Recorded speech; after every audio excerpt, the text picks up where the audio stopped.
Hey all, this is Rook, and I'm trying something a little bit different today. This is my first ever video tutorial. And something that you may not know about me, or maybe you do know, is this is actually my third time teaching a comic class in a professional capacity. As in often, I would travel to different festivals where I would teach classes predominantly to children, but angled at anybody who was really interested in comics.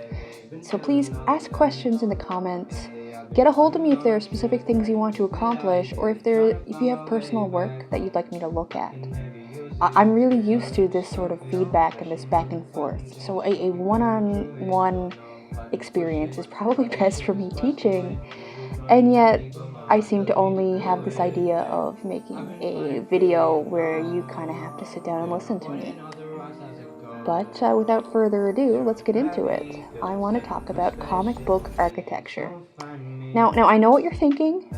You want to talk about the architecture? What is architecture? You don't want to talk about comic book art? You want me to listen to a video on paddles and speech balloons? How much is there to say? Like, do I really care about this? I know when I was first learning comics, this was by far the most boring part of the adventure, and I was so unwilling to engage with it. But let me tell you this, these skills are also what will bring you the farthest in terms of storytelling, and are often the trickiest to get a concept of. So what is architecture? What do I mean by that? When I say architecture, and specifically comic book architecture, I mean the physical elements that make up a comic, like the page size, the space between different panels called the gutter, the fonts that you use, speech balloons and the speech balloon types, literally everything that isn't the artwork itself. But this video is actually about composition, and composition is by far the hardest yet the most important aspect of the comic. And in true Rook fashion, we're starting at the hardest part, right into it. You can take a moment to get yourself water or tea or whatever you like to do. If you're a really tactile learner, I'd recommend even taking a couple sparse notes, or just coming to this with an open mind, because it's going to be a little bit tricky, but you're really going to benefit from this information the most. Composition is a word that will come up time and time again in all aspects of visual art, so it's important that you understand what it means. The word composition is most analogous to the word layout. It's how elements are arranged on the page or the canvas or parts of the Instagram post. And to illustrate composition, I really wanted to go into a really familiar example. In the BNHA fandom, I think the most common and successful composition strategy is the fake anime style. And you've definitely seen this from many different artists with either they're really good at replicating the MHA art style, or they're just rocking it in their own style, and both are totally fine. The fake anime style, technically, and I mean when I say technically, I mean in terms of the raw details, is usually 1080 by 1350 pixels of a 4:5 ratio, which we compress down to 480 by 600 pixels when you upload the image on Instagram. Now this is really important for me to tell you this specific information because Instagram will compress the pixels and likes to behave in certain ways, and if you pay attention to the amount of pixels that you start with, it'll make sure that Instagram doesn't murder the quality of your image as it often does. So for this anime style, the beginning size, so that page size, is cut horizontally to create 2 panels per page that emulate what it's like to watch subtitled anime. So this is a comic, but it really doesn't have any speech balloons, just subtitles. And we're used to digesting this kind of content this way. We're not confused. We know that the characters are talking because we're very familiar with what it's like to watch anime as anime fans and people who, chances are, watch the My Hero anime. This technique has so many advantages. For one, each of these panels is cut down to 775 by 180 pixels, or when I say 180, please, I mean 1080 pixels that are pleasing on the eyes. This ratio is a nice kind of like wide angle lens, very similar to the anime that we watch.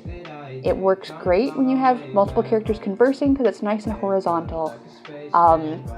Or it even works best when you don't have too many elements and you have enough space to see the background behind your character and to really it's just very versatile. It's a great, lovely shape.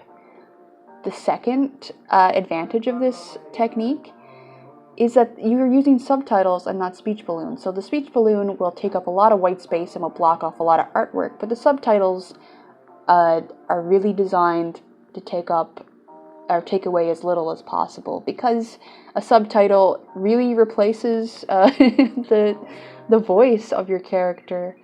When you think about anime, like, most anime isn't made to be subtitled. It's made to be listened to. But those of us who are not so strong at Japanese, or those of us who are like me I have hearing problems, I really prefer to watch subtitled anime. I'm also a big language nerd, so I really like listening to the Japanese and picking up on the different elements of it. But anyway, notwithstanding, this all works to your advantage. Another thing that I've seen really commonly in terms of how people work in the fandom is they have the quirk information and character information at the top of the screen, at the top of each panel, when they're introducing a character. You know, it may not persist throughout the whole comic, but at the beginning, and this is echoed by often kanji that's on the screen, which is just a fantastic immersive technique. It feels so very My Hero Academia.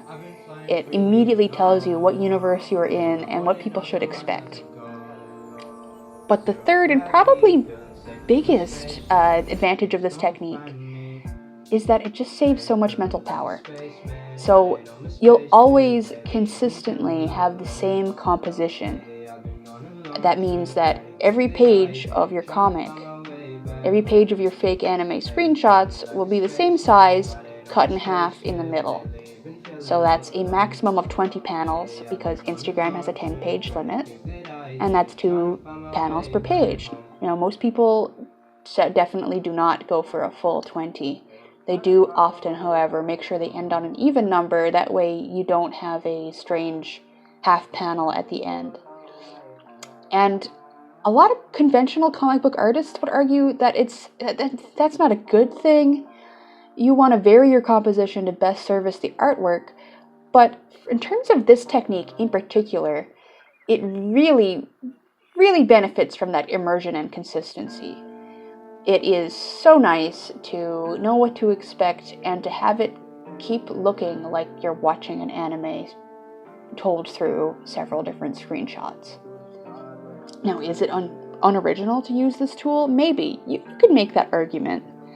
But something that is popular and common is that way because it works. Notwithstanding, no one owns this technique. It's free for anyone to use.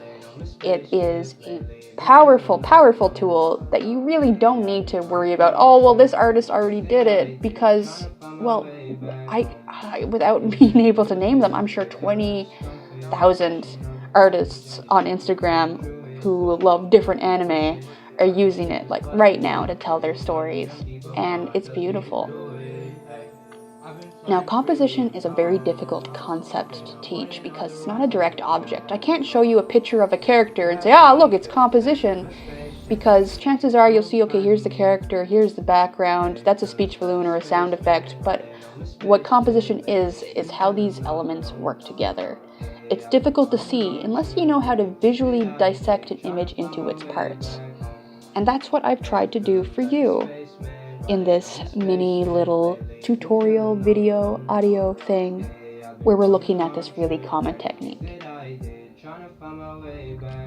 However, the takeaway from this video isn't, wow, okay, I understand perfectly now, because you're not. The beauty of artwork and learning is, frankly, the only thing you have to take away is that composition innately exists in artworks, and it can be effective or ineffective. Most people that are dissatisfied with their artwork, but they're not really sure why. They just look at it and it doesn't feel right. It's usually that they innately are interacting with the composition and they're not really liking what they've done.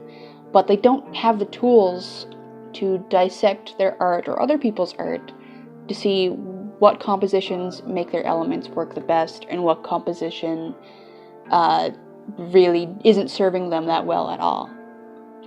So when you look at artwork that you enjoy or artwork that you're like, I really think that this person could be working better, you may not know why a certain composition is effective or not right away. But what you will know is that composition is there and it's operating in the background.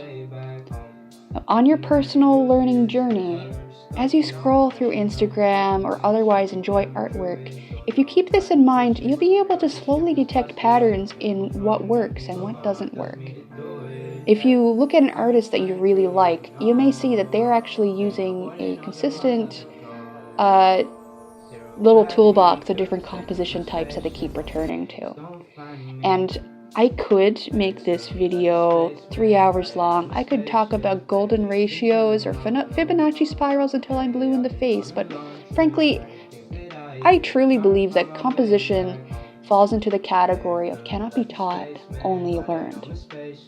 Your personal curiosity and exploration can't be replaced by me talking to you about what composition is. It is, as always, your internal drive to improve and your brain's natural tendency to detect patterns. That is your guiding compass. Now, this isn't to say I won't make another video later. I for sure would love to pull up some of my favorite artists and some of my own artwork and try to illustrate for you the different composition techniques and what works and how they're using these best. But for right now, I want you just to think about what composition is, what it means, and what you like to see in artwork, and just sit with it. You don't need to learn technical terms right now, and you don't need me to pretend that I know every composition type and I am somehow this fantastic genius arbiter of comic book art, which I am not. I am, as always, just like you are, a learner in this. And some people may say that I'm really great at art, but the reality is I'm only just a couple steps ahead. And before you know it, you'll also be where I am now. Alright, thank you all so much for listening, and let me know if you have any questions or if there's any other ways that I can be of service to you. Thank you. Rook out.